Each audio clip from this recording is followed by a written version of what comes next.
Starting the first week of July, some TV channels are changing. The following channel numbers are changing and are moving to our digital-only platform. Customers will need a TV with a QAM tuner and must do a channel scan. C-SPAN 1 and 2 are moving during the first week of July, and BBTV and Troy University are moving during the second week of July. The following are the new channel numbers for our analog platform in all Troy cable regions and are moving in the third week of July. To see the new Troy Cable digital TV lineup, you will need to program your TV or the channels may not be viewable.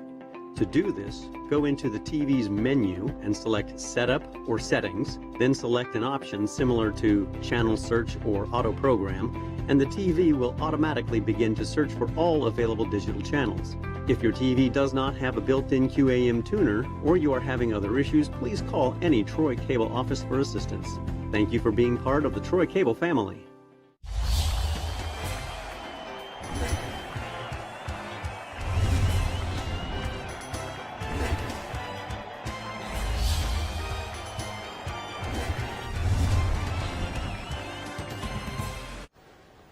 Good morning and welcome to Today in L.A. My name's Mike Amos. His name is Bill Rice, Jr. Good to see you, my friend. Good morning, Mike. And, of course, we're coming in here to you this morning on the 30th day of June.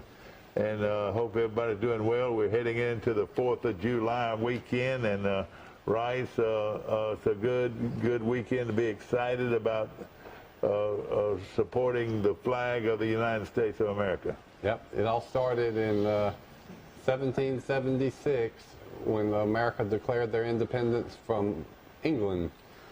Now, something that Mike got me caught up, and I don't know if they did or they didn't. Did Brundage have their 4th of July parade this weekend? You know, they've had it for years, the Saturday before the 4th.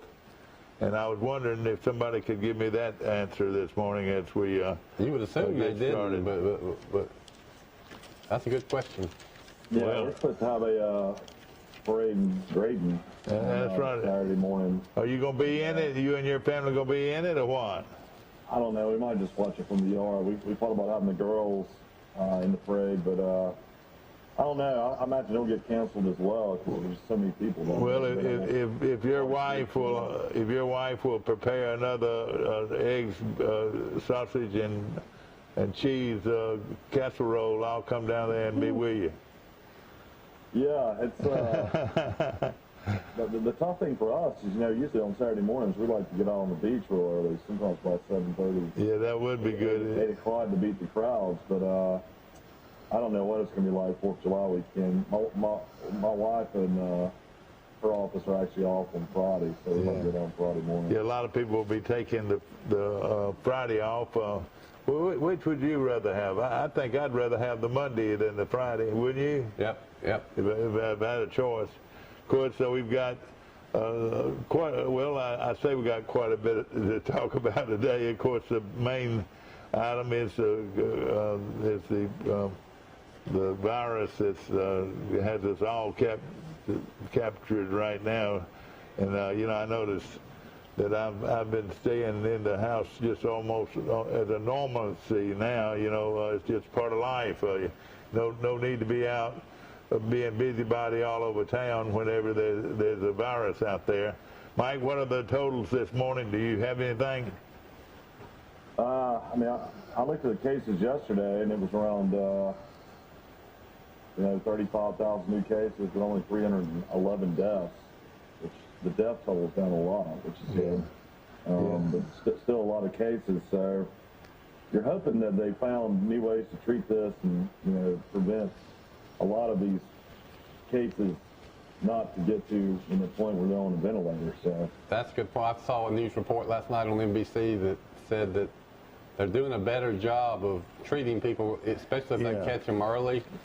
And the key seems to be to keep everybody off of these ventilators, because when they get to that position, a lot of these people have bad, sad outcomes. What is it? Once they get on a ventilator, they start being relying on the generator to stay alive, or what's the deal? You know, that's a good question. I mean, is it something that that once you're on there, can you get off? You know. I've read that 70 to 85% of the people that get on the ventilator pass away. Infections, the ventilators, I know from an interview I did that it takes really highly trained staff to manage the people on the ventilators. And so if you have a lot of people on the ventilators at one time in an ICU unit, you might have nurses and doctors that are not as used to doing all the controls as they are. I mean, it takes some know-how to run the ventilators. And so the one position has been that there have been fatalities of people on ventilators because the expertise of the people administering the ventilators is not what it should be. As of yesterday, we're here in Pike County at 389 cases and 5 deaths in Pike County. So, I mean, those numbers are not bad, and hopefully they'll get better. But right now, it seems like there's more of an alarm about the virus than ever before, and there's much more conscious of the face mask. I read a few towns in this general area were fining people $25 if they didn't have their face mask on. So Rice, you get ready to write a check before you come out of here today. Oh, you know me, how much I love government issuing fines. You know, Rice finally got a haircut, Mike, and he really looks like somebody, man. He looks like a young superstar. I could call him right now at quarterback. Ladies and gentlemen, this morning we've got University of Alabama quarterback Bill Rice Jr. And now, and the final whistle sounds. Yeah. You know, can't you? I got a haircut a while back, and they made me wear a mask, and she wore a mask, and I'll tell you what, this time of year, if you can't get a haircut, it's brutal when it's raining. I had one this weekend. I got one this weekend, and out of Hair Cutters, and I'll throw in a plug for them. They're busy, located right next to our big grocery store out there. Well, we need to talk about another element of this story is the effect on the economy if we go into another lockdown or people are scared to come out because of all this news about new cases. The economy is already barely hanging on, in my opinion. So this is not going to make the economy bounce back, right? What we're going through right now. So, you know, I want to see what the effects of the economy are in 2 months, 3 months, 6 months from today. It might be kind of scary. I want to mention Premier, Dodge, Chrysler, Jeep, and Ram trucks on the bypass in Troy. They've got a 4th of July sale that will knock your socks off. In fact, mine are off right now. There is a tremendous savings. I'm talking about tremendous savings out at Premier, Dodge, Chrysler, and the Ram truck, and of course the Jeep. But they had a special day for Jeeps last weekend, not this past weekend, but last weekend. They had 700 and something Jeeps paraded up and down the beach, Front Beach Road, just to promote Jeep vehicles. And boy, that is a popular vehicle. I would like to see that. Had over 700 of them out there. And of course, right now, Premier's got a tremendous selection of Dodge, Chrysler, Jeeps, and Ram trucks on Highway 231. You know what we haven't right seen is all the motorcycle riders that have their big rally down somewhere at the beach. Yeah, that's called Thunder. What is it, Mike? Your favorite day of the year, weekend? Thunder Road, or what is it called? Thunder Beach. Thunder Beach, and boy, they're loud. You would see them for days passing through Troy and Pike County, but I assume that was canceled too. I don't know, because those guys, I just can't see them canceling Thunder. So maybe they didn't. I drove down from Birmingham yesterday, and we probably passed, I would say, at least 40 cars from Tennessee.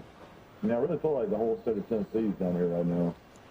Yeah, that was one of the key state flags Dad had at his Gulf station next to the Holiday Inn. You know, he had 3 flagpoles, and he'd have the American flag, and then he would put state flags up of all the people that were going to the beach. on the off chance that someone would say, hey, look, he has our state flag up. Let's stop and buy some gas from him. Yeah, but exactly. the Tennessee flag was one he flew all the time. Exactly right. Of course. When I was in Georgia the other day, I saw gas still for $1.65. Oh, that's about as low as I've heard. But man, it has really gone up in a hurry, though. It got down to $1.36 in Troy, and now it's up to about $1.86, so 50 cents in maybe a month and a half. It's gone up. We had to use premium in our car, and you know, I think the lowest I ever saw premium wise was like $2.13. When did you? What is this about you having to put premium in your cars? Boy, I tell you, that's going to cost you even more money.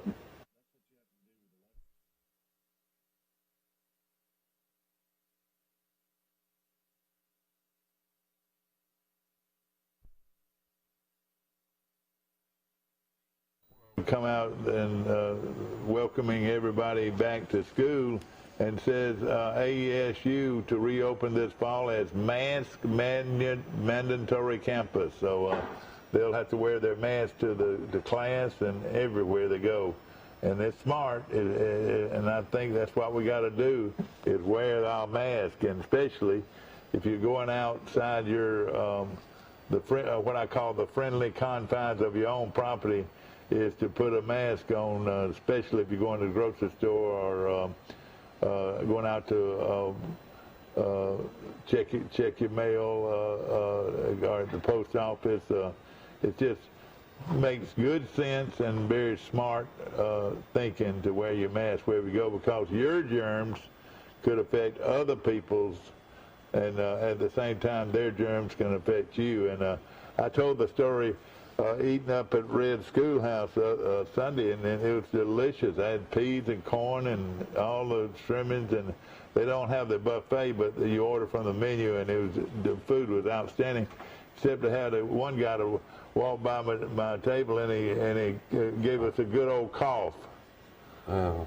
And at the time we didn't have a mask on, and we were eating. You know, it's hard to eat with a mask on, so you got to drop it off and eat whatever. I would say it's impossible to eat with a mask on. I'll go that far.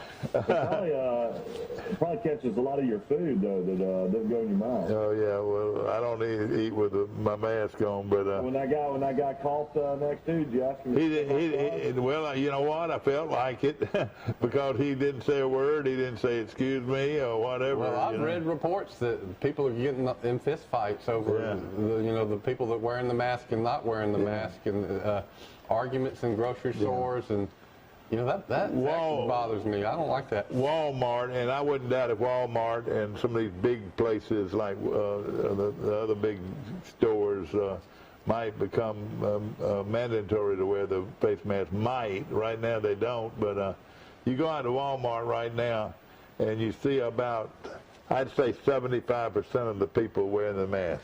Yeah, I noticed a big uptick. But that's 25 that could care less, you know. Yeah, my problem is when I wear my mask, I wear my sunglasses too.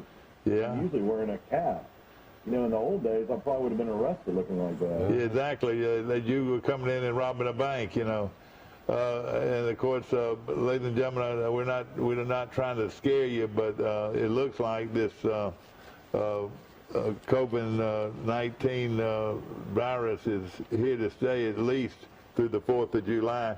This is a scary time, Mike, because so many, like you say, hundreds and even thousands of people are coming in, like to the little village where you live, and then after they have a great time out on the beach, then they get in their vehicles and go back to Nashville and Atlanta and New Orleans and wherever with the virus. That's what's so scary. Yeah, a lot of people from Mississippi over here too. Mississippi doesn't really have any beaches. If anybody's ever been to Biloxi and some of those. Oh yeah, that's right. The water's horrible. So a lot of people from Mississippi over here as well. Well, Mississippi. We've already talked about hunkering down. We'll go to the beach maybe early in the morning with the girls, but we'll make one big grocery store run, and we'll probably be here in Drayton until. I might drive down there to see you just for a brief. You'll wave at you out the window, or whatever. Hey, give us a Red Bar update. How far away are they from open? I would say they're going to open in the week after the 4th is what it looks like. Week after the 4th, so the weekend of the week.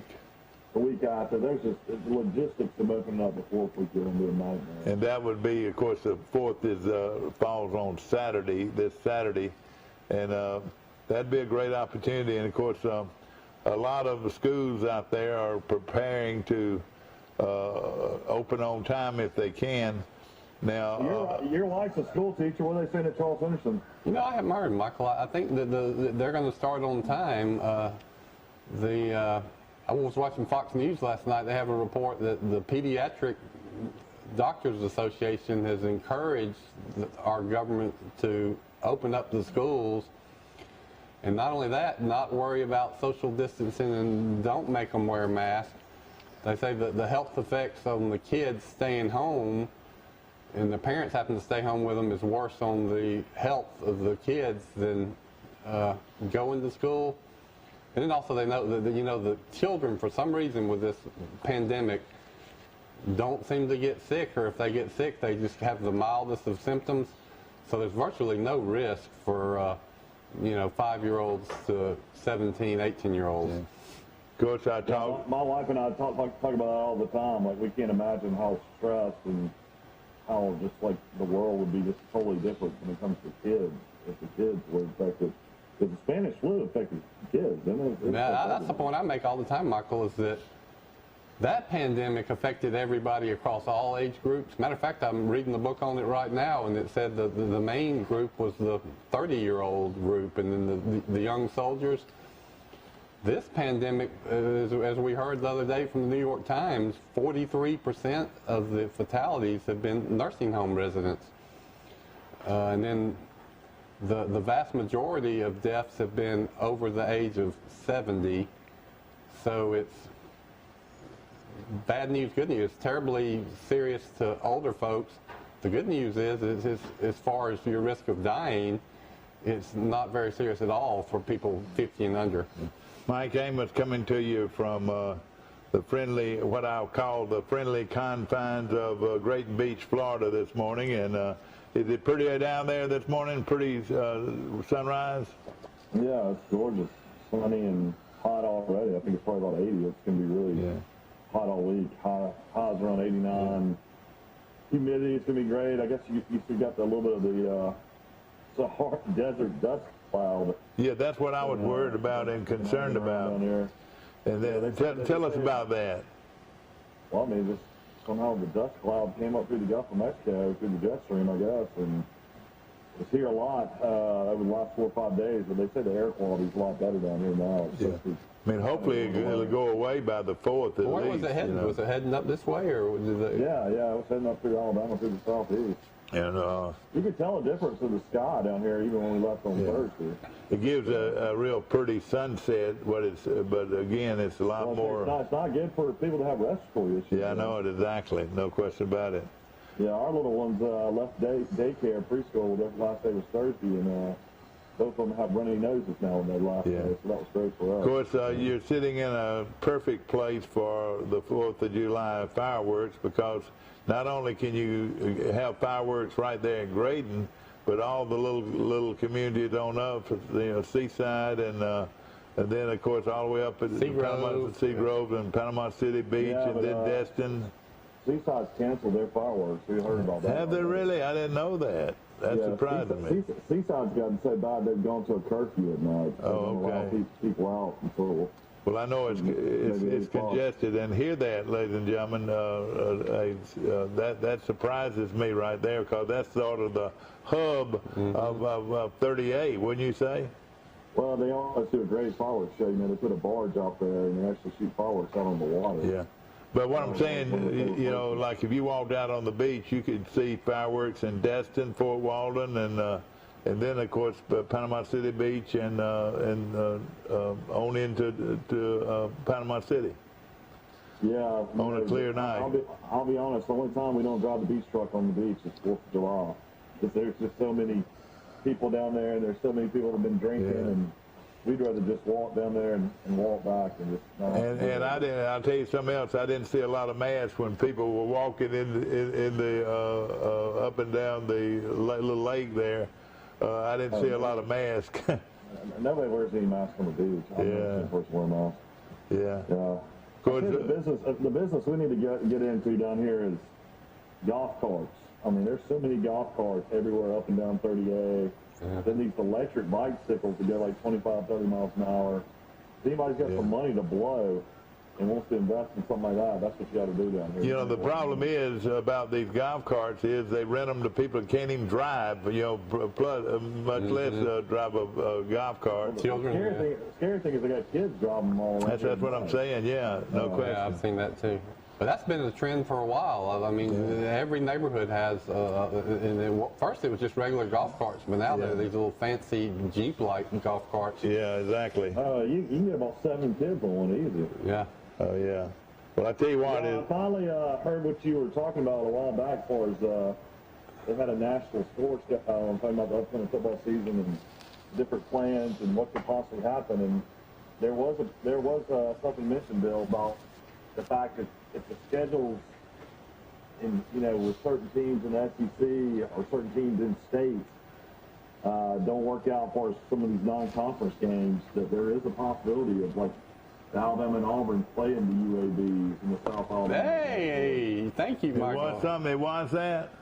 What you? Yeah, that was a national golf there yesterday. Well, my theory is if it's going to happen, this would be the year it would happen, right? Yeah. Because the schedule's all in flux, and it would create a lot of buzz in the state. No it would be popular with the fans. I don't think the Alabama fans, if you said you can play in Troy, but you're going to get 16,000 tickets, it's going to be a split stadium. And the reason you're going to play in Troy is because your stadium might not be finished.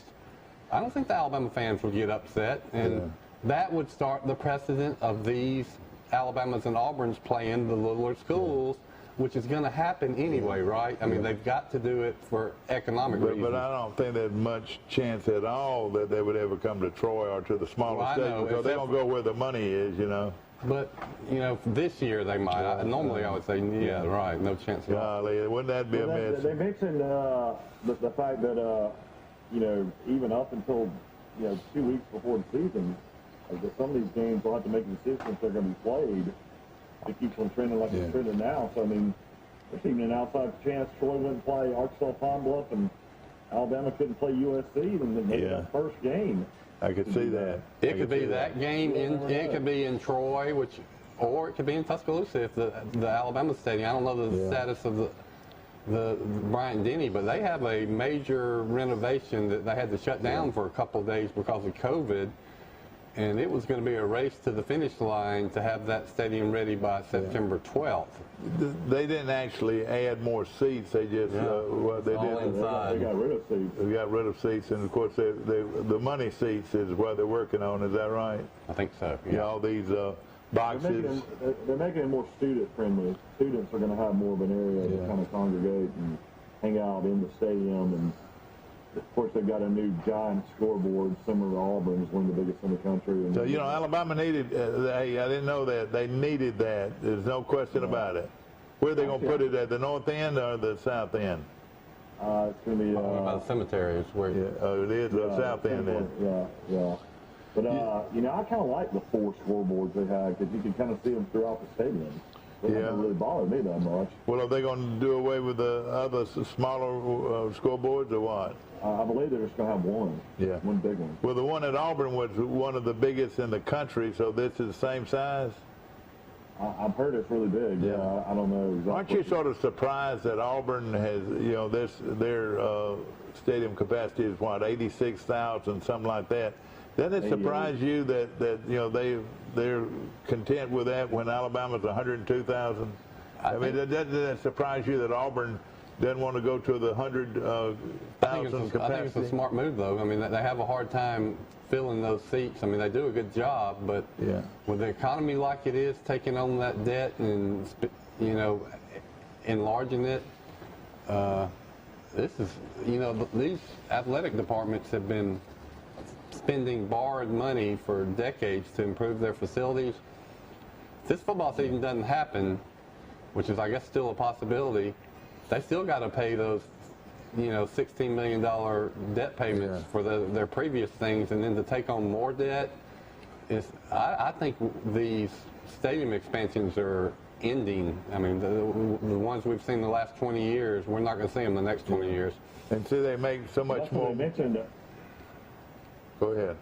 they mentioned that actually, that, you know, these smaller schools are going to depend on this money so much, and if for some reason these games didn't happen, you're going to see so many of these smaller, you know, non-Power 5 and 1AA programs just shut down. Yeah, that's what I'm scared of. Yeah, they depend on this money to make it through a season. Yeah. Don't you think? Support their athletic budget. Well, the Alabama's and Auburn's pay $1.2 million typically for one of these games, and they're usually playing Louisiana Lafayette or Chattanooga to come, not Troy or Jack State. But yeah, $1.2 million to Troy University or Chattanooga or Jacksonville State, that'll fund a lot of their athletic department for a while. Yeah. I want to mention this morning, on a sad note, Dr. Jean LaLiberty passed away this past weekend, and her funeral services will be on at noon on Wednesday. I don't have the details right in front of me, but it will be Wednesday at noon. And what a wonderful lady she was, and what a great service she provided Troy University and the city of Troy. She's a very good community person too, and you remember at Christmas time she was the one that had those desserts out there out of the Methodist Church. She was just a wonderful lady. And then her husband David, you know, played the organ out there at the church, and of course was on the radio. And I am just so sad for the family. Great family. They all came to Troy to teach, and I reckon 25 to 30 years. And of course she's retired, but she went to live with her Lord Jesus this weekend. She had some important jobs at Troy University. She was a fundraiser and marketing person, and so she was did a lot more than and it's not an easy job. You're right, Rice. If you're raising money, especially at a mid-level school like Troy that doesn't have the you know, we've got some well-to-do folks, but a lot of these big schools, you know, they just the it's size, much easier, you know, and you know, what I'm saying is much easier to raise funds at a big school than it is at a smaller school. But she did a lot of things, very innovative things to help Troy grow. She was always very, very nice to me, and I loved her family. We lost another great person recently, Mike. I just got a text this morning that said that Janice Whitman passed away Friday. That was Whitey Whitman, the late Whitey Whitman. Coach, everybody remembers Coach Whitman that taught at the middle school in PE for decades. Well, Janice Whitman, everybody remembers her. That went to Charles Henderson High School. She was my English teacher in the 10th grade, and a wonderful, sweet, kind, loving lady with a fantastic family. Their children. Candace was in my class, one of the smartest people I've ever met. Now works in Atlanta, doing real well. And then I think Tony was Bobby's age. Yeah. And then Tammy, I think they had 3 children. Right. So our thoughts and prayers go out to the wonderful, wonderful lady. Those 2 wonderful ladies. And you know, our prayers and our thoughts go out to them and their families. And also former coaches passed away. Former Lottery League coach Jim Chapin passed away. I remember. Well, you know, and Sim Bird, I ought to call Sim this morning and ask him about Jim Chapin, because after Tom Jones, you know, Tom Jones was a fabulous head coach. I think his record was something like 111-8. Something like that when he was, and then Chapin came in behind him, and Chapin won a couple of state championships. He was very well respected. He replaced Jones in 1966, won state championships in 69 and 70, won 51, 12, and 3. Yeah. Also, former coaches that passed away were Robert Gartman, and a name of. Oh God, he played at Alabama, Mike. He was a great coach at Morgan Academy.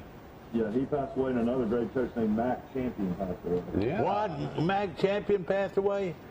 Well, let me tell you something about Mac Champion. Of course, he's the one that you've heard of Lowndes Academy.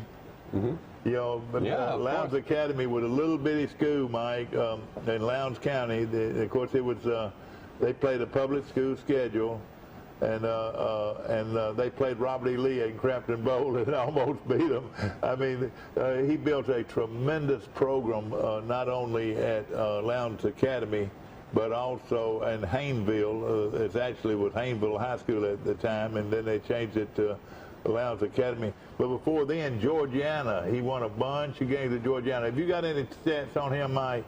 Yeah, Mac Champion won 255 games as a member of the AISA Hall of Fame. And then Robert Gartman was a Mobile native, played at Alabama from 74 to 77, died last month in Selma. And then Mac Champion was from Hayneville, and he was also a member of Auburn's 1957 national championship. That's right. He was 83.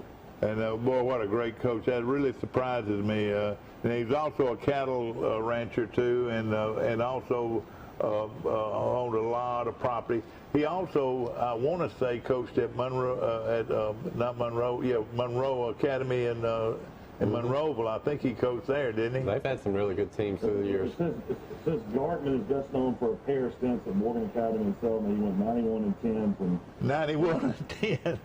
85 to 1992 with 4 state titles, and then from 2001 to 2008 he went 55-36 with 2 more state titles. He also was the head coach of Pickens Academy from 83 to 84, Jackson Academy from 93 to 95, Wilcox Academy from 96 to 2000, and Sumter Academy from 2010 to 2011. He spent the 2019 season as assistant head coach at Meadowview Christian. In 28 years, he was 242, 91, and 1. And that was Gartman, is that right? Yeah. And of course, do you have any more information on Mac Champion? Yeah, Champion coached at 10 different schools, including multiple schools. I want you to hear this, though. He very rarely ever got beat. Give us some of Alabama and Alabama High School Athletic Association, Alabama Independent School Association. He spent 2 tenures at Lowndes Academy, going 36-3 and winning a state title from 66 to 69, and winning 45 more games from 88 to 1993. And then it says he was at Monroe Academy when it opened in the fall of 1970. And then let's see where else. He coached Keith Pugh. Do you remember him, wide receiver at Alabama? He was great. He was at Monroe Academy from 70 to 74. He also spent a year at Morgan Academy. He was inducted to Alabama School, Independent School Hall of Fame. His Alabama High School Athletic Association career included stops at 6 schools. Hayneville from 62 to 65, home run in 1975. He was at Elba in 1976. Mary G. Montgomery in 1982. UMass Wright in 83 to 85. Sampson in 86 to 87. God. And his final stop was at Holland Home right down the road. That's right. In 94, 95. Champion only had 2 losing seasons in 30 years of coaching. Yeah, he was a great coach, and that surprised me that we lost him. Think of all the people that he and Gartman too. Gartman was not an older guy. I'd say he was probably in his 50s. You know. No, 64 is what. 64. How old did you say? Champion was 84. Champion, yeah, okay. Well, he's well known, and both of them well known coaches, and our prayers and our thoughts go out to their family. And of course, Lowndes, Hayneville High School, you know, they scored a bunch of points when he was coaching there. Everywhere he went, he scored tons of points, and he wasn't the most popular guy in the world, because he beat you 60-something to nothing, or 77. I mean, no pity. Yeah. But the problem was, and Wayne Grant had the same problem at Pike County High School, is when you pull the first stringers out, their second stringers are better than most anybody. And you don't tell the kids to go out there and not try to score, you know. Shoot, Wayne Grant couldn't pull the first team out because he didn't have any players on the sidelines. You know, everybody used to say, well, you know, Pike County doesn't have but 19 players, but you know what? All of them are players. They're all good players. You know, he didn't coach any guys that weren't good players, you know. You know, they had the reputation in Pike County of being kind of like the Oakland Raiders and playing dirty football. Oh, yeah. Well, but that was not true. I watched them too many times. Oh, yeah. They played by the rules. They just got after your B-U-T-T. and let me tell you something else about Wayne Grant. I hope he's watching this morning. And people that know him, he's also was an excellent biology teacher. Yeah. This guy could have been a medical doctor. I mean, you know, what's his name? Barris, Dr. Barris took him under his wing, and Dr. Barris, you know, was a volunteer coach at Pike County High School. But he told me many times, he said, "Oh, Wayne could have been a great medical doctor if he wanted to." I mean, he majored in biology and pre-med at Troy. Did you know that? Out of, you know where his home school was, don't you? Like Zion Chapel or something? Zion Chapel, that's right. How many players came out of Zion Chapel? And he played for Zion Chapel when they didn't have many players. I wonder what position he played. Probably quarterback. You know, probably. Bill Rice is with us. Mike Amos is with us from Graydon Beach, Florida. And son, are you going to shave this weekend for all the folks that come by, that ride by your house? No, yeah, I think I started growing a beard when I was about 20. Now I'm 44, which is hard to believe, but it's pretty normal for me to have a beard. Well, let me tell you this. I want to pay you, if you will, to put the Troy flag up this weekend. Let everybody know that Troy is. Yeah, I'm embarrassed to say I had the Troy flag up last year, but when you go 5-7, the Troy flag comes down. Oh, really? Wait a minute. Tell me now. You're not telling me that you're not proud, though, are you? Maybe it's after Lafayette beat us 50-3. I think. Yeah, exactly. We're going to take a short break, ladies and gentlemen. Of course, brought to you by some wonderful, wonderful sponsors. First National Bank of Troy Brundage, and of course, my good friends, the Ramages. There's been a Ramage running that bank since 1904, when Mr. Jim Ramage opened that bank, and of course, my good friend, the chairman and of the board of trustees, not the board of trustees, the chairman of the board, though, at First National Bank, of course, is Jimmy Ramage, and of course his son John is the president and the CEO of the bank, and it's a wonderful, wonderful local bank. First National Bank of Brundage. We'll be back. At the Piggly Wiggly, we proudly support our local farmers and bring you the best they have to offer, all at cost plus 10%. When you shop local, you reinvest in your community. Remember, buy local, shop local. Piggly Wiggly, local since forever. A personal touch, a high level of trust. Whether it's checking and savings accounts, personal or business loans, or our local friendly service. That's what Troy Bank and Trust customers expect. But now we offer more. Free identity theft protection for our new and existing customers, protecting your family's time, money, and good name from identity theft. Because protecting your identity is now a big part of our identity. Starting the first week of July, some TV channels are changing. The following channel numbers are changing and are moving to our digital-only platform. Customers will need a TV with a QAM tuner and must do a channel scan. C-SPAN 1 and 2 are moving during the first week of July, and BBTV and Troy University are moving during the second week of July. The following are the new channel numbers for our analog platform in all Troy cable regions and are moving in the third week of July.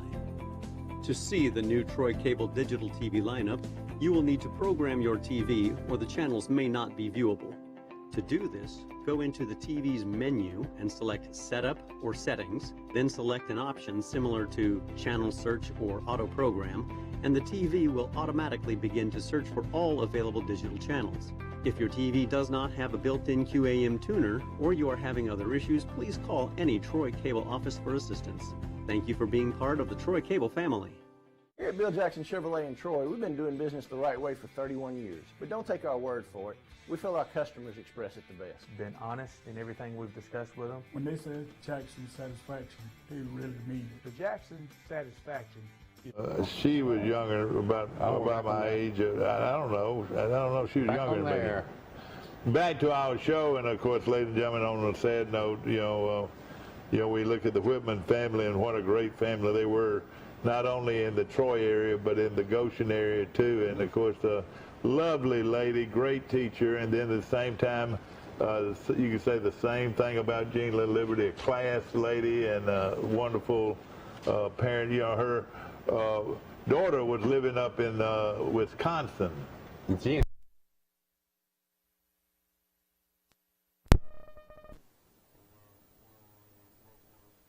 The Lord took her, and you know, we're awfully sad this Suddenly, I morning. mean, that is really shocking. I knew Miss Whitman had been in poor health, but Jean Liberty, I had no idea. It's kind of like John Little, you know, I just didn't know that he was sick. Another great guy, and none of, to my knowledge, that we've lost only 5 people through the virus. So, you know, I went and had some a little checkup yesterday, and you know, I felt very safe, you know, at the doctor's office. You know, they had everybody spread out, and you know, some of them were sitting out in the cars waiting. You know, I don't know if it'd be good if you had to sit in there and have a waiting room. And I'm talking about Dr. Law's office. If you had a waiting room just full of folks, that'd scare me. But see, they don't have it. They have it set up differently, and the way they set up their schedules, they make sure that they're very, very conscious of the virus. Ladies and gentlemen, of course, we're the week of the 4th of July, and a lot going on, and with this show is sponsored by Crazy Bill's Fireworks. Crazy Bill's Fireworks. Hey, listen, let me tell you this. People take for granted how much money these fireworks people make. Have you seen that all the people that are firing fireworks at these protests? I mean, they're selling a lot of fireworks somewhere. Well, let me just say this. I haven't seen them cut back on any fireworks, so those beaches will be full of fireworks. And sometimes I find that the individual fireworks are as good as the fireworks that they have set up with the city and the beaches. You know, they've gotten better. Yeah. I mean, it's big time fireworks now right here in Troy, Alabama. In fact, the fireworks at Troy will be this Saturday, and their fireworks, I brag every year, will be as good as anybody's in Montgomery, anybody's in Mobile, anybody's in Dothan. The fireworks in Troy is first class fireworks. So you get out early and picnic on the grounds of Troy University and Charles Henderson High School, or wherever you can get set up. Everybody spreads out all over. And get you a blanket, and if you want to carry you a little grill or just some sandwiches, picnic with your family, and they'll love it. And then when those fireworks come on, hey, you're just sitting there, and it's all over you. Those fireworks are all over you. You're able to move and get close to it, and like I said, it will be first-class fireworks. That's become a wonderful tradition for Troy, hasn't it? I mean, yeah, no question about it. And Troy spends a lot of money on it, and you know, and that's what they want. They want the folks in Troy not only to stay in Troy during the 4th, but to enjoy the 4th of July and the patriotic. I understand a lot of people come from out of town to watch it. Well, let me tell you where they have a problem.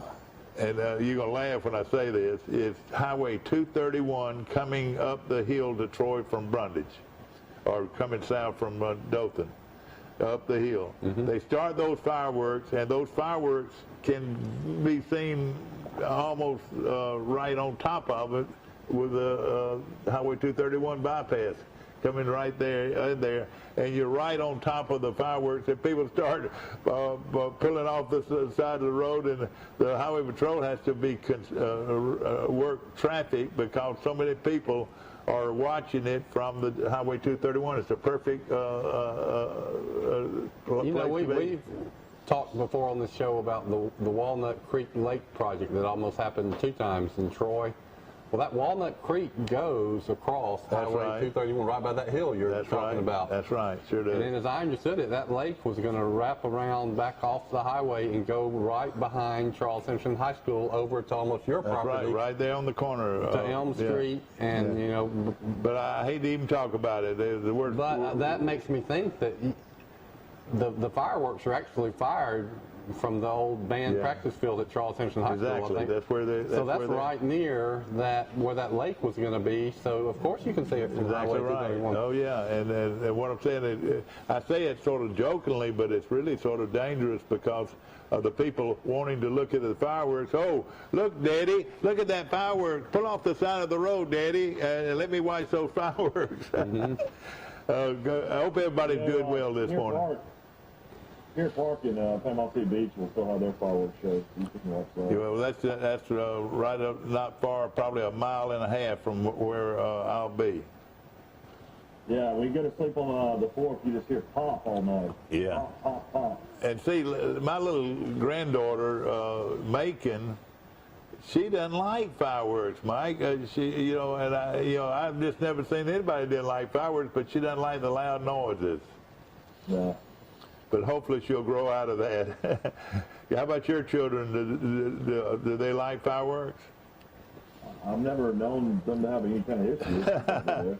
Well, let me just say this. Everybody says I'm very lucky to be alive. I shot so many fireworks when I was a kid, and well, let me just tell you a little. We used to shoot them at each other. Yeah. Like fireworks. I mean, bottle rocket awards. Mm-hmm. Well, let me tell you what they used to do. They would take the white pipe, Mike, that y'all used to make. You used to get a PVC pipe, and then they would get a strap, and they would have a strap, around the PC pipe, and then they had the bottle rockets, and they would carry the PC pipe just like it was a gun or whatever, and then they would go out throughout the neighborhood shooting those what they call them, the rockets, bottle rockets, and it was just like a war was going on Crow Hill back then. And thank goodness, I always hoped that the 4th of July would fall on a night or a day that had been raining all day, because it is scary. But if you don't watch what you're doing, you could light a fire and it could burn a lot of times we shoot Roman candles out of our hands too. That was very stupid. Excuse my language. That's a terrible word. That was not very smart. But fireworks. I've heard of TNTs blowing up in people's hands. That was a big thing back when I was growing up, hearing about somebody. Well, a TNT blew up in his hands. That was those little silver. A firecracker goes off on your hand or finger. It's going to really hurt. And fireworks are different now. Evidently, they're safer now because you see kids and instead of adults playing with them. But they are much safer. My kids aren't going to be playing with them. I know it. What I'm saying is it's much safer than it used to be. No question about it. Yeah, they actually sell fireworks at grocery stores down here. Yeah. Of course, it's big business pretty much everywhere, because that's the way a lot of people celebrate the 4th of July. With watermelon and hot dogs and apple pie, if you want it, as the song goes. And when Ronnie Gilliland was the head coach of Charles Emerson, his side business all over the state. Killing. Well, let me tell you a place that is really good, and we're going to start showing it, I hope, on Troy Cable. Is Bama? Is it Bama Slide? What's it? It is going on in Enterprise. Bama Slam Water Park, and it is a wonderful place to go and a lot of fun. And you might enjoy going down there. Yeah, of course, it's right there at the old Bama Park right there, and they have a lake there, and they have a swimming pool, a huge swimming pool, and they've got slides, and they've got all kinds of fun things going on at Bama. It's called Bama Slides, is that right? Bama Slam Water Park. Bama Slam, excuse me. Do we have any footage on that? I'll take a look. Yeah, we do, because it is a wonderful place, and it's open now, right? That's right. It's open now, and a lot of folks are heading down there just to. And you can go to it. The quarantine doesn't affect this. That's right. They've got it pretty much set up. And then they've got a RV park where you can spend a night if you wanted to down there. And of course, they have a big lake, and they've really done wonders with that piece of property. And it used to be Bama Jam. I went to Bama Jam. Did you ever go to Bama Jam? I wanted to. I never did. But it was wonderful. Yeah, I know. What I can remember, Mike, and you remember when old Hank would get up there with his fiddle. Hank Williams could play a fiddle as good as almost anybody, but I never saw him do it until Bama. I'm not surprised. And it was really a lot of fun to see all those great entertainments. And they've got country music this weekend down there, some real good ones. In fact, Mike, you were talking about one group that's one of your favorites. I don't know if one of my favorites, but I mean, Clay Walker, he's had a lot of the hits. Clay Walker, yeah, that's right. Yeah. Exactly. Yeah, I remember when Bama Jam happened. I was working for Sim Bird, actually, in the spirits business. And we had a bunch of promotions and a lot of stuff going on down there, and it was a lot of fun. I had free passes to everything, and that made it fun, didn't it?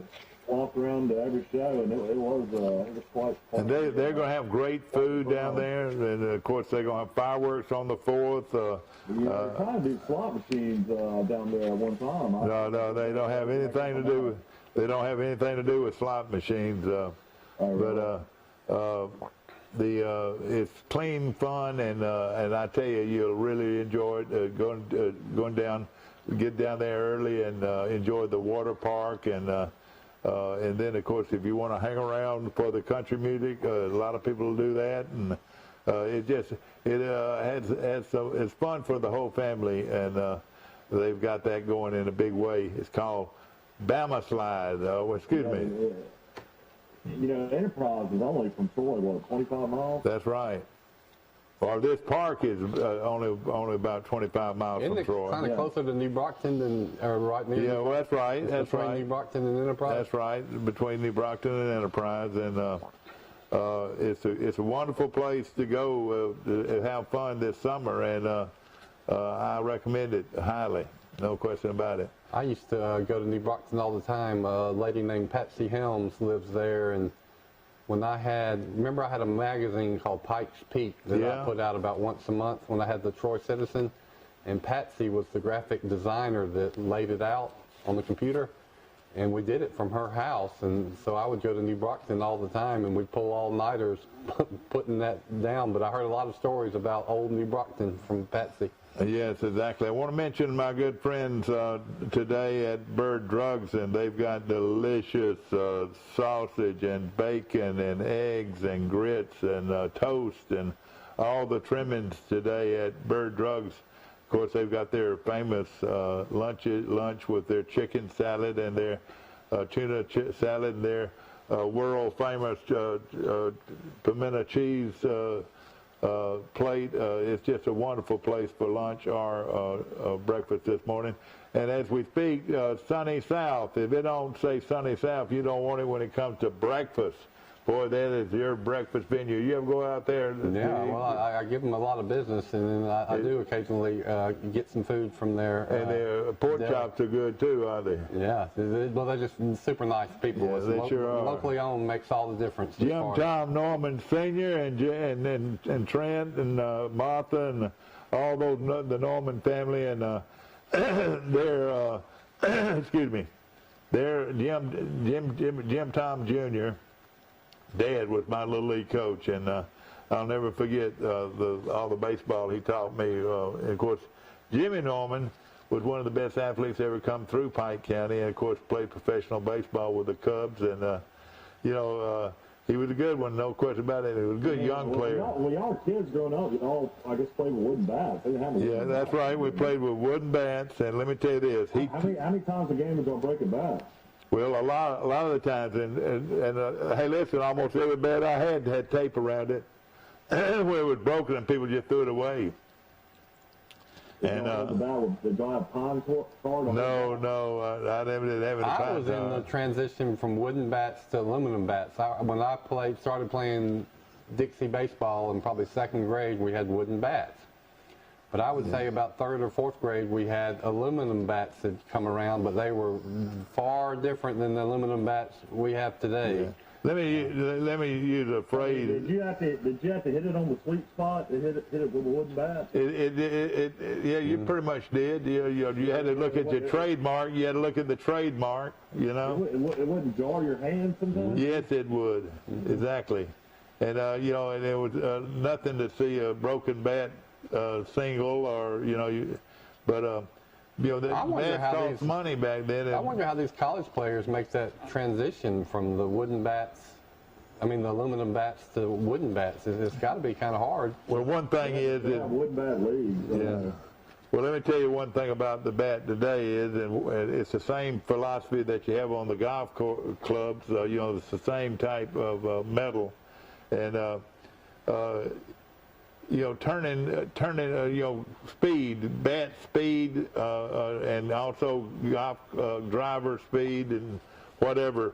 You know, you're talking about the speed of the club. You Club know, head speed, yeah. And one of the things that you hear now that you used to not ever hear is turning on the ball.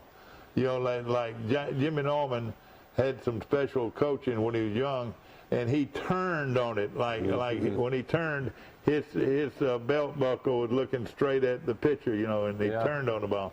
Same way with golf. You know, keeping that head down and turning on the golf club. And then in football, how many times have you, when you were growing up, did you ever hear this saying? He throws with spin on the ball. He can spin it. If a quarterback cannot spin it, Mike, he can't play college football or even high school football. Do you know what I'm talking about? Pretty spiral, yeah. They call it spin. He's got a spin on it, and that's. There's the good quarterbacks. There's a different sound. That's right. Almost when you see them spin that ball out of their hand, it sizzles through there. That's right. And you would think it would be harder to catch a ball that's spinning like that, but it's not. You know, it's really you know, now everybody uses gloves, and it makes all the difference. Those gloves, it's almost like you got to stick them on both hands. You know what I mean? That's right. Yeah, it's just like they always talk about Tua at Alabama. They always say he can throw a guy open. Yeah. And I'll tell you something that you don't ever hear. Let's go down there and get chin straps. You remember how you used to say, Daddy, I want to go down there and get some chin straps, and every player would give their chin straps away, and when they come to practice on Monday, nobody had any chin straps. But did you ever go ask for chin straps? Yes, I got Johnny Musso's. It's one of the You got Johnny Musso. I want it. I'll give you $100 for it. Here's the story. Wow. We were living in Fort Myers, Florida, when I was in first grade. Alabama played the Miami Hurricanes in the Orange Bowl. Coach Bryant liked to take trips like that and show off his team in other sections of the country. Miami wasn't any good back then. But Johnny Musso was the star tailback, and we went the hour from Fort Myers to Miami, and it was only, about 10 or 15 years since Dad had played, so he still knew all the coaches, and after the game, he just walked down there and to the locker room, and they let us in. Oh, yeah.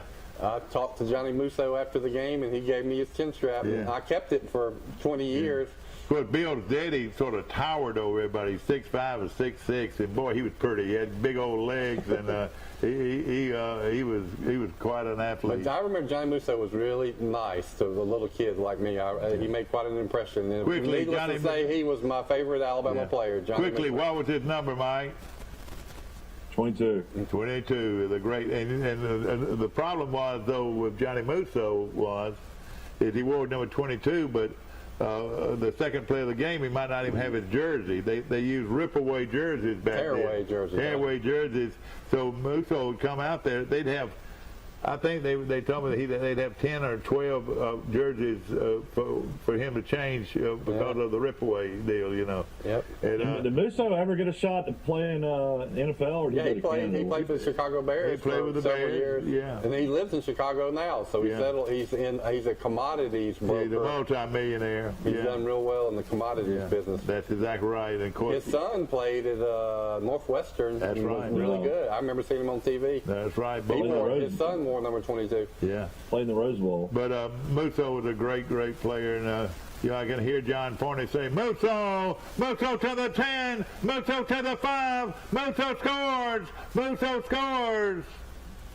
Italian Johnny Stallion. Musso, the Italian Stallion, and I'll tell you something, he did. He was the same era as Pat Sullivan. They were both from Birmingham. And they both came out of Birmingham. They both played. And they were both great players. Great people, too. Sullivan went to the Catholic school at, what was it? John Carroll. John Carroll, and Musso went to the Banks High School. Okay. And Banks had the Rutledge boys, and they were coached by Shorty White. And Musso went to Alabama, and of course the great quarterback that went to Auburn, Pat Sullivan. And Pat, they were very good friends, and they went head to head with each other. And Pat Sullivan won most of the battles except the big battle was when they played after Pat Sullivan had won the Heisman Trophy. they played Alabama in Birmingham, and Musso led Alabama 34-7. Yeah. After Pat Sullivan had won the Heisman Trophy. But he had beaten Alabama every time until then. And, of course, that was a huge win for Alabama. And of course, that turned everything around. They started running the wishbone and all that. And, that was the year they went to the and they were, wishbone. For 10 years, Alabama practically dominated college football with the wishbone. They sure did. Yeah. I was going to mention AL.com has announced their All-SEC offensive team this preseason, if you want to hear it. Yeah, I would like to. Wide receiver, you got Jamar Chase out of LSU. All right, this is the number. This is the. He is great. These are the first team All-Americans. Is that right? SEC. Oh, SEC. Then you got Devontae Smith, Alabama wide receiver. Tight end Kyle Pitts out of Florida. Guards out of Tennessee, Trey Smith. Out of Alabama, Deontay Brown. Tackles out of Alabama, Alex Leatherwood. Deron Kennard out of Kentucky. Your center, preseason All-SEC, is Drake Jackson, Kentucky. Quarterback is Kyle Trask out of Florida. So Trask is preseason All-SEC. Running backs, Najee Harris out of Alabama. Kalen Hill out of Mississippi State. Punter Max Duffy out of Kentucky.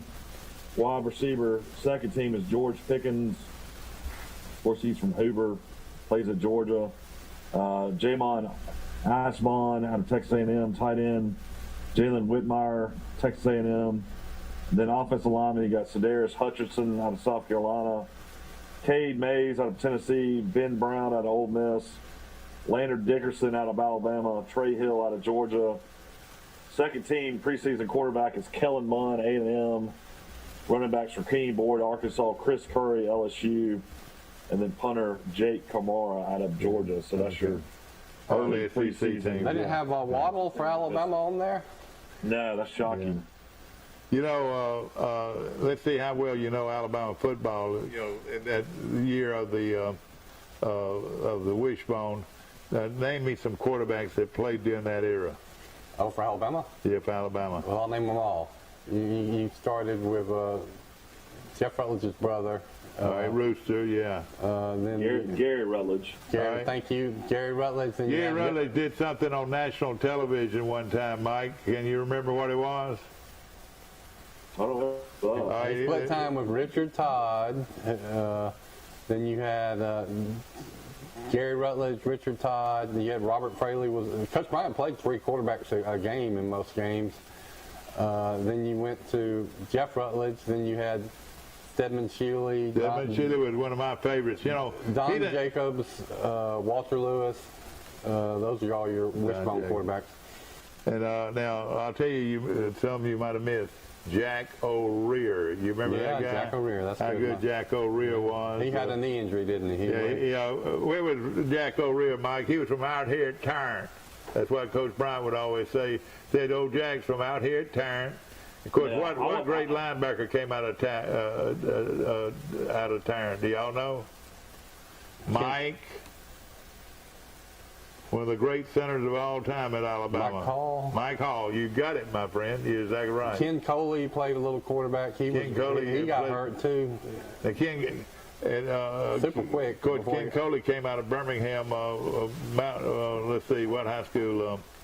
But he was good. Alan Gray was the quarterback. Who would remember Alan Gray out of Florida, wasn't he? Well, he was the quarterback when Alabama lost to Auburn for the first time in 10 years. You know, and that game, Alabama outgained Auburn by about 250 yards. Was that Alabama punt or what was that? No, that was Coach Dye's second season.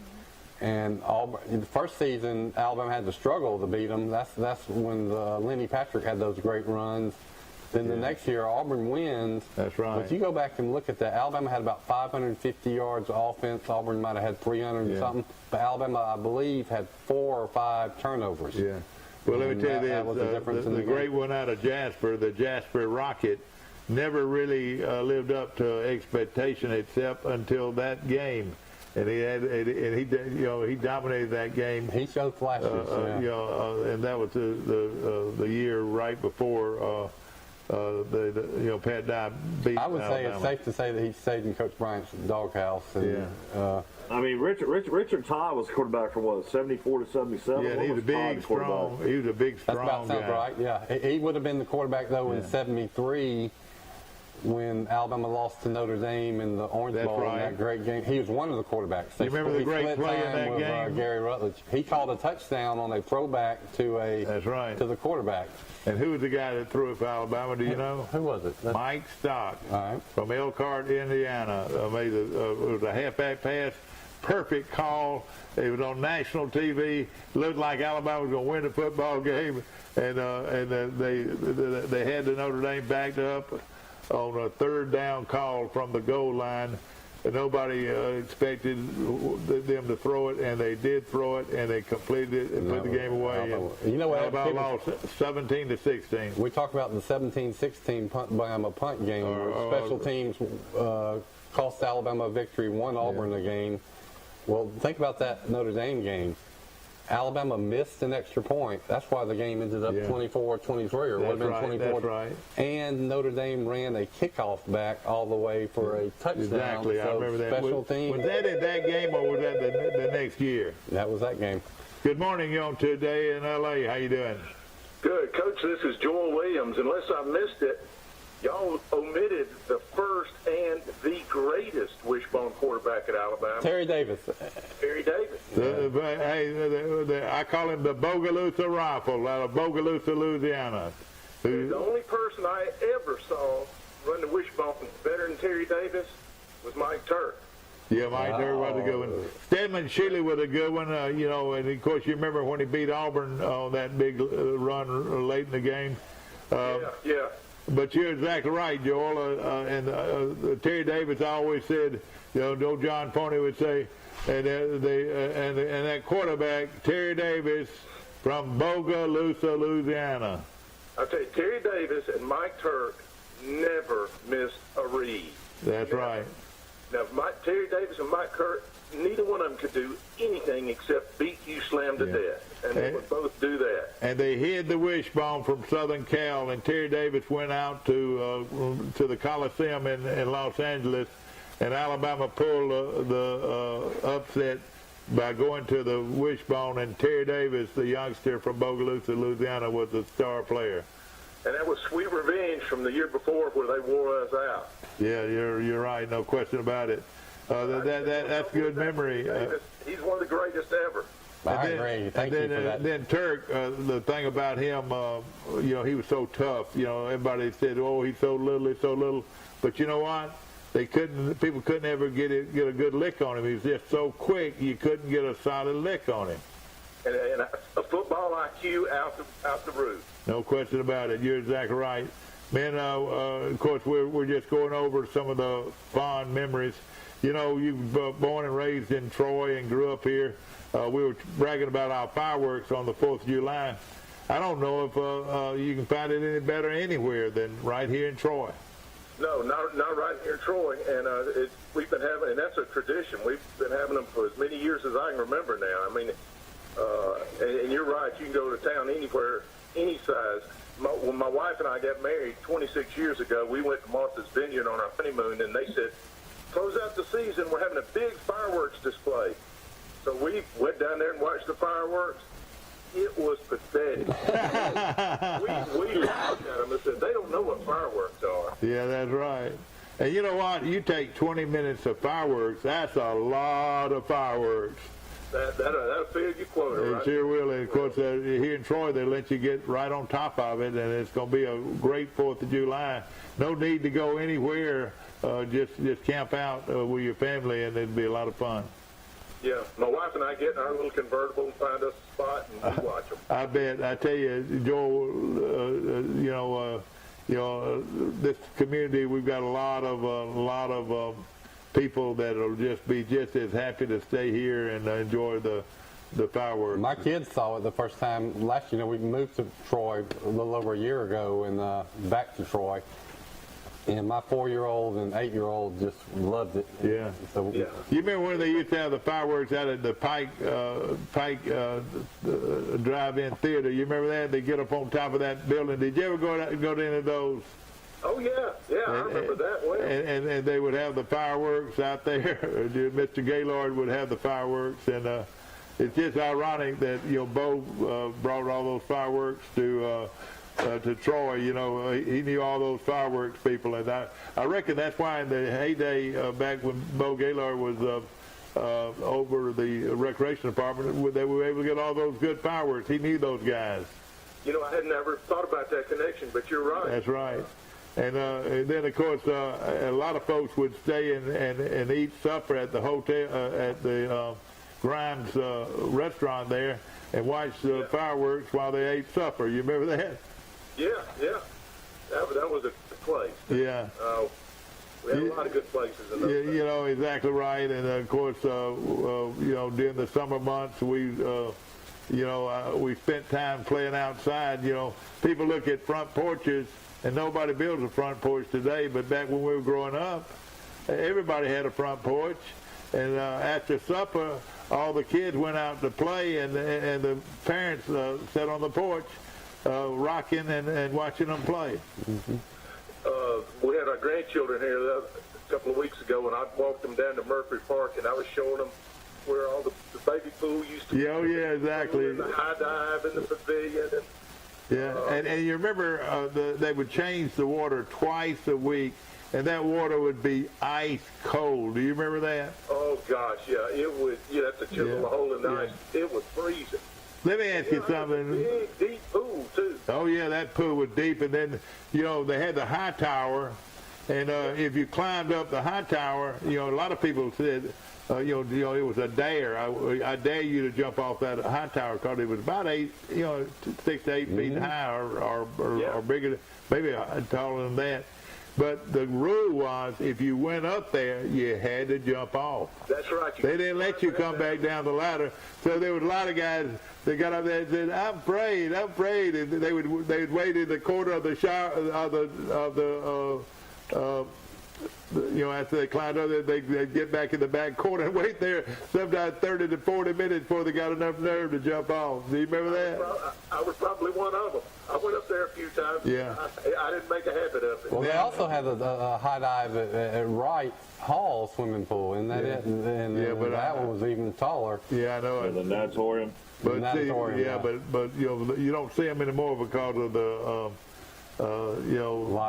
liability. And also there was a great diving board at that pool, Joel, that like Randy Brown could do all kinds of stuff off the diving board. And some people, my older brother Bill was real good off the diving board, and they do jackknives and double flips. And if you could do a 1.5 or 2, who else could do them was Julius Pittman. Yeah, he could do all that stuff.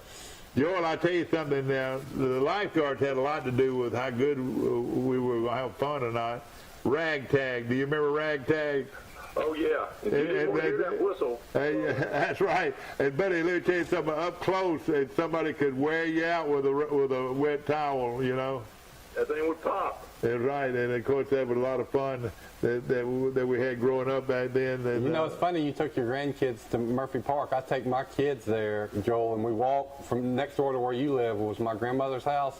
Yeah. And when I was a kid, we would walk to Murphy Park all the time, and so I had these fond memories. Now I'm taking my kids, but I also have to go show them this is where the baby pool was, and I can show them where the big pool was because you can still see the outline. The border is down there by that little pavilion.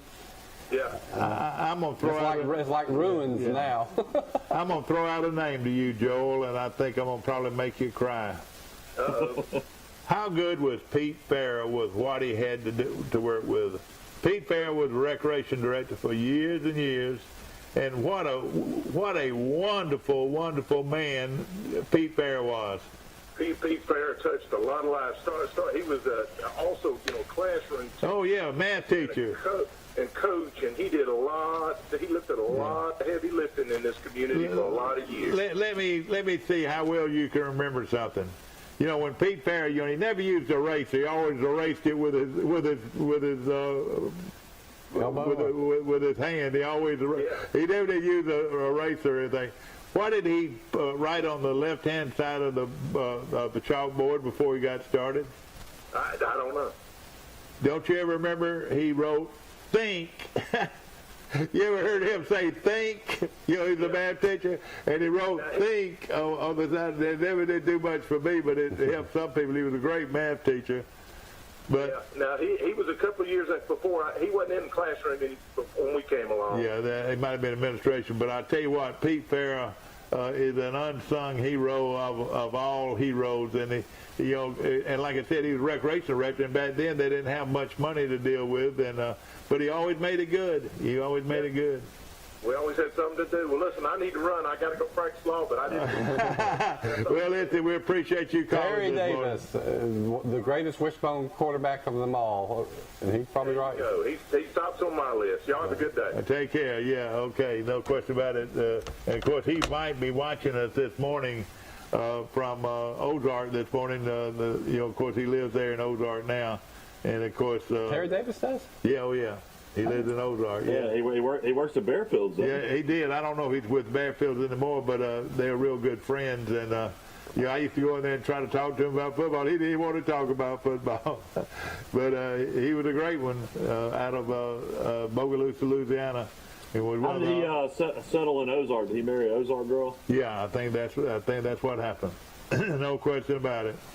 Of course, we need to mention our sponsors today. Everybody needs to go out and have lunch at Sisters. Of course, they're back open again, and I would love to have Sisters. That's one thing I don't get a whole lot down here is a good meat and three. Yeah, and boy, the Sisters have got it. And of course, we want to mention too our friends out at Sunny South. Boy, that breakfast with all the grits and the hash browns and the pork chops and the link sausage.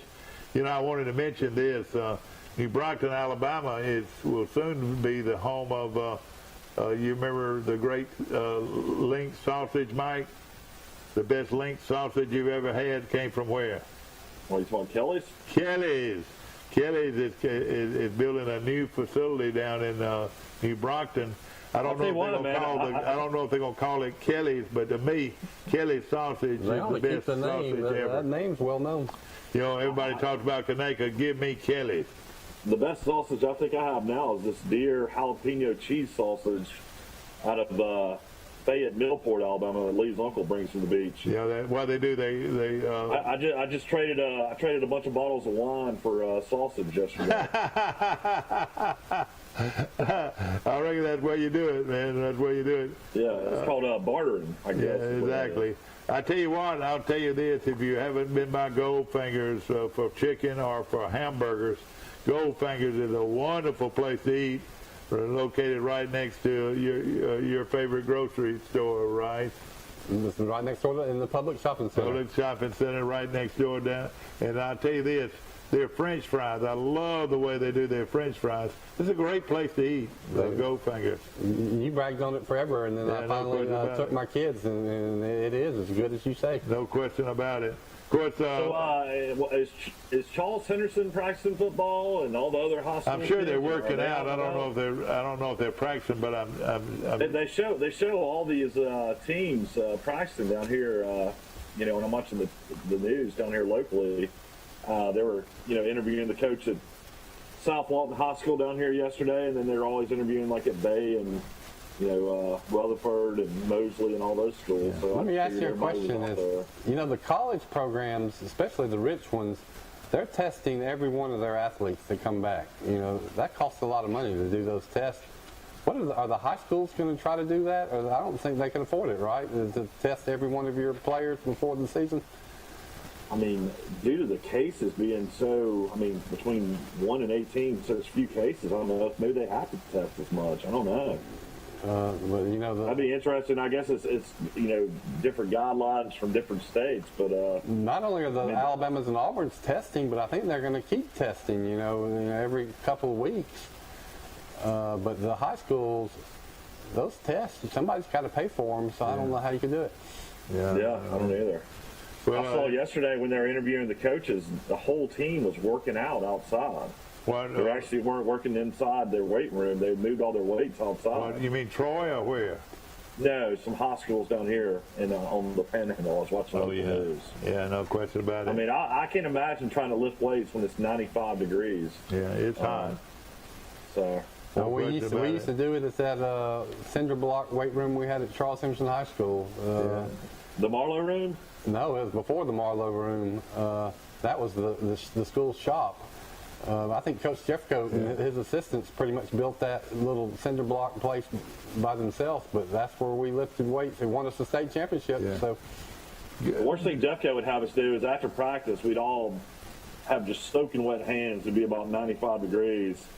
At the very end, we'd be heading up to the gym, and he'd say, "Y'all got to get on the monkey bars and do 3 or 4 dips, back and forth on the monkey bars." Jim Tompkins was the one that really did that. And you would get up there on those monkey bars, and you're high up. I remember everybody's hands had blisters, and everybody was just like, you grab the next bar, and your hands would just slip off because the next guy's hands were just ripped. No question about it. We did pull up. We would do that after practice. I forgot about that. Pull ups and dips. And I remember when we first started doing dips, I could not do one dip. It was embarrassing, so they would have to hold me and help me do one dip. Yeah. And eventually I got to where I could do a lot of dips. Jim Tompkins started all that. They called it the 4th quarter drill, 5th quarter drill, and we called it a hurt and hustle is what we called it. Well, it was really good. All right, get ready, New England. Here comes Newton, their new quarterback, Cam Newton.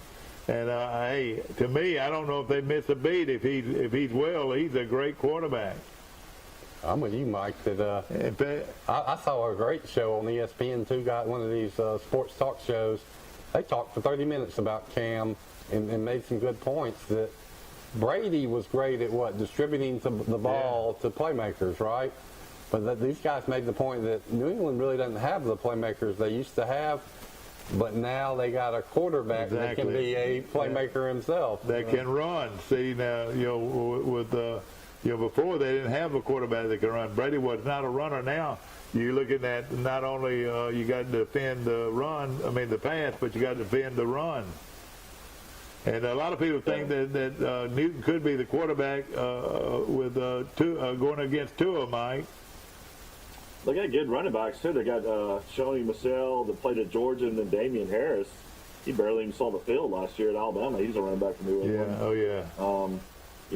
New England's going to be good. It's just a matter of I just don't know how Belichick and Cam are going to figure it all out. That's 2 weird personalities right there. Mike Amos from Great Beach, Florida. Bill Rice is in our studios. Yours truly, Mike Amos, is in your studios. We're going out on Facebook Live this morning, and Mike, you've got a face for radio. How you look this morning? How do you like your setup down there? I tell you what, man, you changed my whole life. I have to get up and take a shower and brush my hair and put on contacts. Yeah, but we've all gotten used to these interviews where you have somebody on the video screen. What I've been struck by watching all these videos is the background at people's houses, so you get to see what their houses look like. Yeah, exactly. And most of them do it in front of bookshelves. I love bookshelves. And so I always say, are their bookshelves nicer than my bookshelves? Now, by the end of the week, I could be down there myself, and I don't know how we're going to do it. But of course, I can always call in. We can always run a replay too. It's kind and of also, I could run down. I could run down there and sit by you at your place. Could I do that? We'd have a tight squeeze if we sat by each other. Yeah. Where's my grandchildren this morning? I'm sure they're out there playing. Have you seen them? You mean they're already out there playing? No, I mean, I'm sure they're just playing with toys. Were they up this morning when you got up? Were they up? When I got up this morning, they were both laying next to me in the bed. In the middle of the night, they both get in the bed with us. Usually I roll over in the middle of the night, and I roll on top of one of them right next to me. I'm going to tell you a little story. We have a king-size bed, thank God. Yeah. Let me tell you, Mike used to always wanted. We had a big king-size bed. This is back when these kids were I would do the same thing. I would shoot the gap. And I'd be sound asleep on my end of the bed, and my wife was at the other end, and she, we didn't want them to try to sleep with us, so we tried to keep them away and everything. And sometimes in the middle of the night, I'd feel a tug on me. This little boy said, "Daddy, Daddy, can I get in bed with y'all? Can I get in bed with y'all? And what he'd do, I'd slip over a little bit, and he'd have about a foot to lay on, but then I'd wake up next morning, he was sound asleep. But he crawled around the end of the bed because he knew his mama wouldn't let him in. And of course, I was sound asleep, and I said, well, I reckon I'll let him in. I think that's universal for parents. Oh, man, it really is. It really is. And, of course, eventually they got out of it, but you know, that's one habit. If you get it going, it's hard to our break. kids will, I think yours do too, Michael. They'll sleep on the floor beside our bed too. You know, yeah, we've had that for a long time. Yeah, exactly. No question about it. But they sleep and share the same room, and you know, I shared I think the same bedroom with Camille, my twin, until I was about probably 5th grade. Appreciate all of our sponsors this morning, and of course, I want to mention the weekend is coming up, and just be proud of where you are, and enjoy the weekend. It's a big 4th of July weekend, and it's going to be a lot of fun. Now, a big parade is at China Grove. Is that going to happen again? That's a good question too. That's up in another Hicksville. great. Yeah, we got the Brundage Parade. That's fantastic. And the China Grove Parade. That's right. It's big and getting bigger every year. Great place to buy barbecue too, right? No question about it. Hope that everybody's doing well this morning, and of course, again, be conscious by wearing your face mask if you're going out shopping, or if you're going to like at the grocery store or Walmart or to the post office or to the doctor's office. Wear that mask. It's a smart thing to do to keep those germs away off of yourself and off of your fellow man. So we're real conscious of that. Of course, we finally bought some for our girls the other day, some masks. Well, good. Be good to have some just in case. No question about it. And of course, again, you know, the virus is out there, and it just makes good sense to cover up your face, your nose, and your mouth, and also wear gloves. Now, when do you wear gloves, Mike? I don't wear gloves anymore. Well, I went to the doctor's office, and I wore gloves yesterday.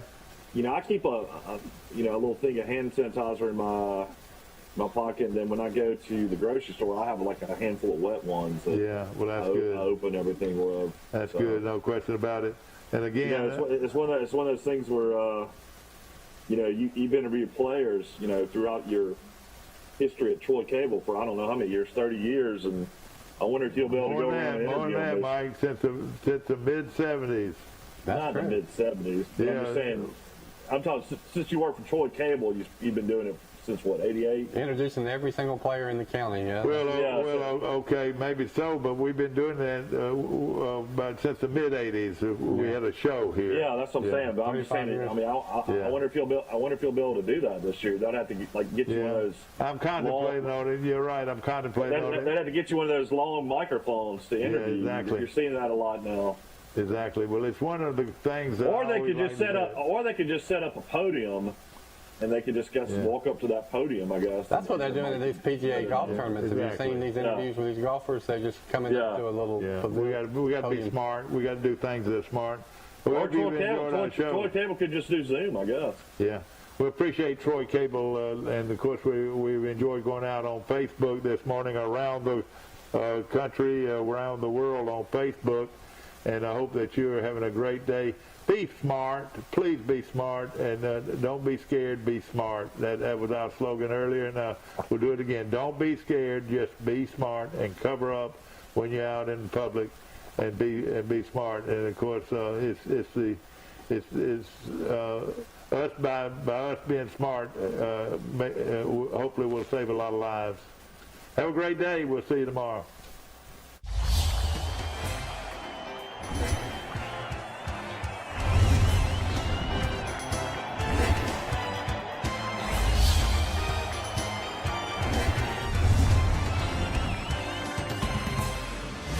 Starting the first week of July, some TV channels are changing.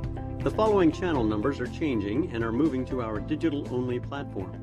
Customers will need a TV with a QAM tuner and must do a channel scan. C-SPAN 1 and 2 are moving during the first week of July, and BBTV and Troy University are moving during the second week of July. The following are the new channel numbers for our analog platform in all Troy cable regions and are moving in the 3rd week of July. To see the new Troy Cable digital TV lineup, you will need to program your TV or the channels may not be viewable. To do this, go into the TV's menu and select Setup or Settings, then select an option similar to Channel Search or Auto Program, and the TV will automatically begin to search for all available digital channels. If your TV does not have a built-in QAM tuner or you are having other issues, please call any Troy Cable office for assistance. Thank you for being part of the Troy Cable family.